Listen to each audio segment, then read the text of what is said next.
یەکێک لە مەراسیم و خەڵاتە هەرە دیارەکانی ساڵ ئەویش خەڵاتی زێڕینی بلێ دەست پێ یەکەم دیارام خەڵاتە ساڵانە ئەبەخشێتە کۆمەڵێک کەسایەتی دیار کەسایەتیەکان هەم کوردن و بیانین بەڵام توانیوێنە کە خزمەت لە بوارە جیاوازەکانە بە کورد بکەن بۆم ساڵیش وەکو ساڵانی ڕابردوو چەندین کەسایەتی دیاری کورد و هەروەها جیهانیش بوونە خاوەنی خەڵاتی زێڕینی بلە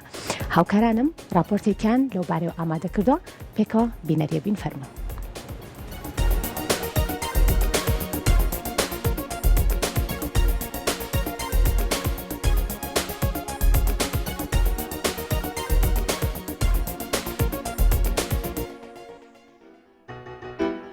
أجد كريم المرلق الرند بلي وجدان ودين نتواني واقي كل نبي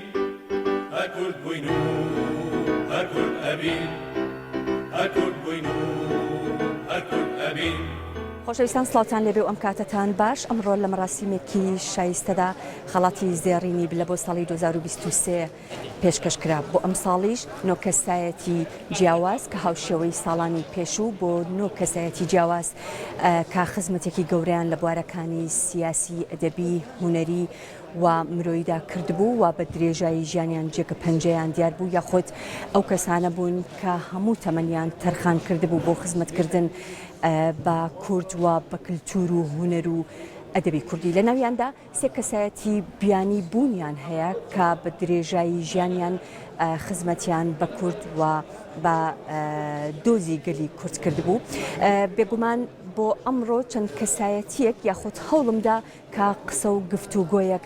لەگەڵ ئەو کەسایەتیانە یاخود بەشێک لەو کەسایەتیانە ئەنجام بدەم کە بوونەتە خاوەن خەڵاتی بلا یاخود خەڵاتی زێڕینی بلە بۆ ساڵی 2023 فەرموو.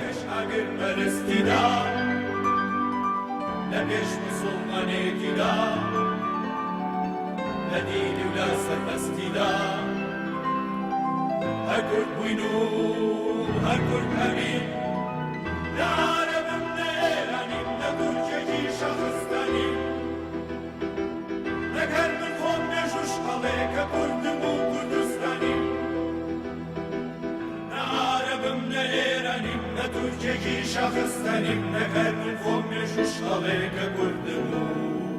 کوردستانیم کە کوردبوو. سپاس و پێزانینم بۆ هەموو کەسانەیە کە منیان بە شیاوی ئەم خەڵاتە زانیوە و وەرگرتنی ئەم خەڵاتە هەستەکەم ئەرک و پرسیارەتیمان فراوانتر و گرانتر دەکات و داوای لێبوردنیش لە هەمووانە ئەکەم کە پێش من خۆیان بە شیاوی ئەم خەڵاتە زانیوە بەلای منەوە ئەم خەڵاتە لە هەموو خەڵاتە ژیانەکانیش گەورەترە چکە لە لای من بلا یا مامۆستا برایم ئەحمەد لە هەموو ئەوانە گەورەترە کە خەڵاتیان بەناوێت چکە و بارودۆخەی کە مامۆستا برایم ئەحمەد تێدا ژیاوە هیچ کەسیشکە نەیەتوانی ئەم هەموو بەخشش و کۆشە پێشکەشی کۆمەلگە و گەل و وڵاتێکی بکات لەبەرەوە خەڵاتێک بە ناوی مامۆستا برایم ئەحمەدەوە من شانازی پێوەکەم دەستخۆشی لە هەموو بەڕێوەبەرانی خەڵاتەکە و ڕێکخراوەکە ئەەکەم هیوادارم لەمە دوا بتوانین زۆرتر خزمەتی ڕۆشنبیری کوردی بکەین و بە تایبەتیش خزمەتی مامۆستا برایم ئەحمەد بکەین.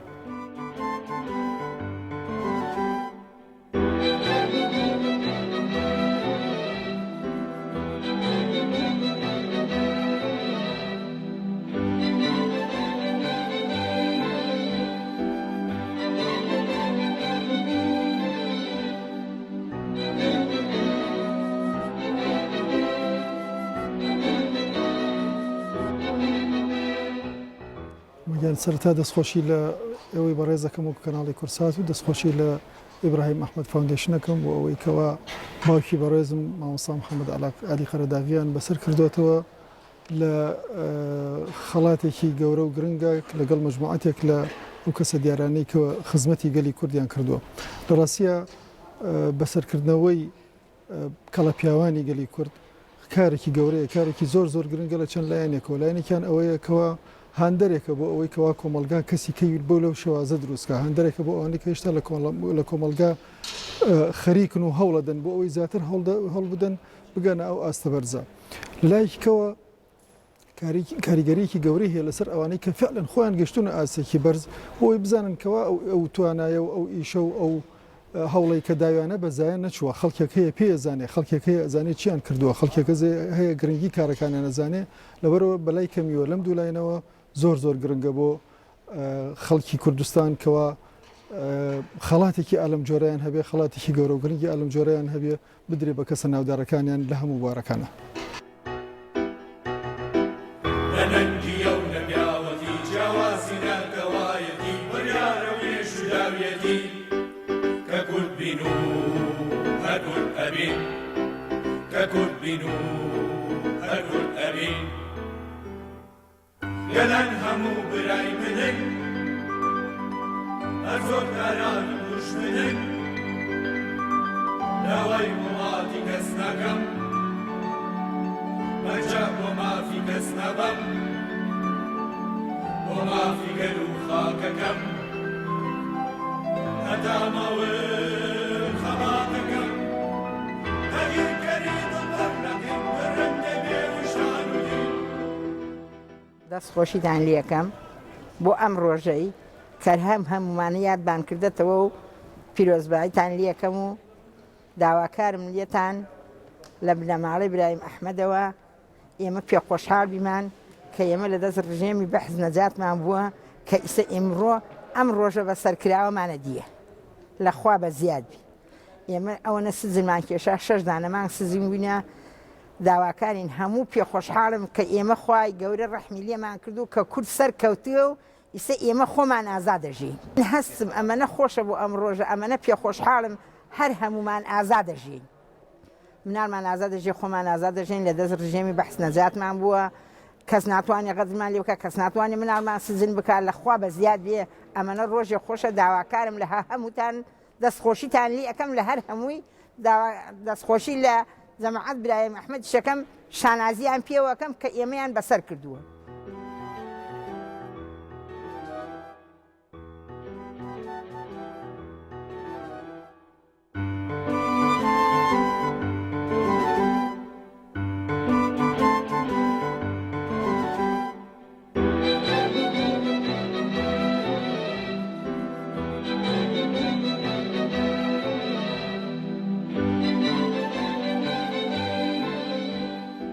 زۆر پێخۆشحال بووم بۆ وەرگرتنی ئەم خەلاتە لەبەر ئەوە خەلاتێکی زۆر گرنگە لە لای پیاوەکی بەڕێزە سیاسەتمەدار و یاساناس و شاعر و نووسەر و پیاوەکی گەورەی تێکۆشەری کورد بێ بە ناوی ئەوە بێ و بە ناوی ڕێکخراوە کە بە ناوی ئەو بەڕێزە بێ. دوو ئەم خەلاتە دائیمەن ئەبەخشێ بەو کەسانەی کە شتێکیان کردووە بۆ خاک و وڵاتی خۆیان. من زۆر زۆر شەرەفمەندم پێخۆشحالم دەستی جنابتانیش خۆش بێ و دەستی ئەو شوێنش خۆش بێ کە دەستنیشانی منی کردووە و لەخوا ئەپارڕم کە ساڵێکی بێت ئەم خەلاتە لەژێر سایە دەوڵەتێکی کوردی تەوزیع بکرێ و ئینشاءالله بۆ خەڵکانی تریش ئەو خەڵکە هاندانی ئەو خەڵکە بێ بۆ ئیشکردن زیاتر بۆ خاک و وڵاتی خۆیان و بۆ قەومی خۆیان. زۆر زۆر لننجي ونبياوتي جوازنا كوايتي ورياروي شداويتي ككل بنو هكل أبي ككل بنو هكل أبي. هذه الاحتفالية يعني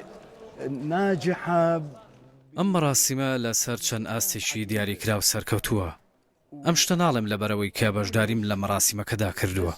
بەڵام مەراسیمێکی لەم جۆرە سەرەتا شانازیە بۆ شاری سلێمانی. هەروەها ئەو پەیوەندیە ڕۆشنبیریە نوێ دەکاتەوە کە لە شارەکەدا هەیە. دووەم ئەم مەراسیمە شتێکی جوان و تایبەت و سەرکەوتووە. دەستخۆشی لە هەموو ئەو کەسانە دەکەم کە بەشداریان تێدا کردووە. خۆم بە خۆشحاڵ دەزانم کە هیچێکم لە بەشداربووەکان. خاڵی کۆتایی ئەم مەراسیمە لە ڕووی سیاسی و ڕەمزیەوە گرنگە. ئامادەبوونی سەرۆک کۆماری عێراق و خانمی یەکەمی عێراق شانازخان. ئەمە جاختکردنەوە و باوەشێکە بۆ هاوڵاتیانی شاری سلێمانی لەگەڵ ڕۆشنبیریدا کە بەداخەوە ئەمە لە شارەکانی دیکەی عێراق نابینین تەنانەت لە بەغدادیش. لە کاتێکدا بەغداد دەبوایە وەک سلێمانی ئەم جۆرە مەراسیمانەی بۆ ڕێزلێنانی کەسانی ڕۆشنبیر و کەسە ئەدەبیەکان هەبوایە. هەرچەندە چەلچالاکیەک هەیە بەڵام بوونی سەرۆک کۆمار لە مەراسیمێکی لەو شێوەیەدا ئەمە ڕەمزێکی گرنگ و کاریگەرە. لە ڕوویەکی کەشەوە وەک بیرۆڕای خۆم ئامادەبوونم بە هەموو خۆشەویستێک بۆ ئەدەبی کوردی کە لە گەنجیەوە تاکو کۆتا هەناسەم لە خوێنمدایە. بانکردن بۆ ئێرە بۆ خەڵاتی زێڕینی بلەی مامۆستای گەورەی کۆچکرد و مای خۆشحاڵی و شانازیە. وەرگرتنی خەڵاتی زێڕینی بلە شانازیە بۆ من. دەستخۆشی خۆم لە خەڵکی سلێمانیەکەم بۆ ئەنجامدانی ئەم جۆرە مەراسیمانە لە شارەکەدا. احتفاليات والاحتفال موفقين إن شاء الله على الدوام. خۆشەویستان خەڵاتی زێڕینی بلە بۆ ساڵی 2023 بەم شێوەیە کۆتایی هات تا کاتێکی تر هەرشاد بن خواتان.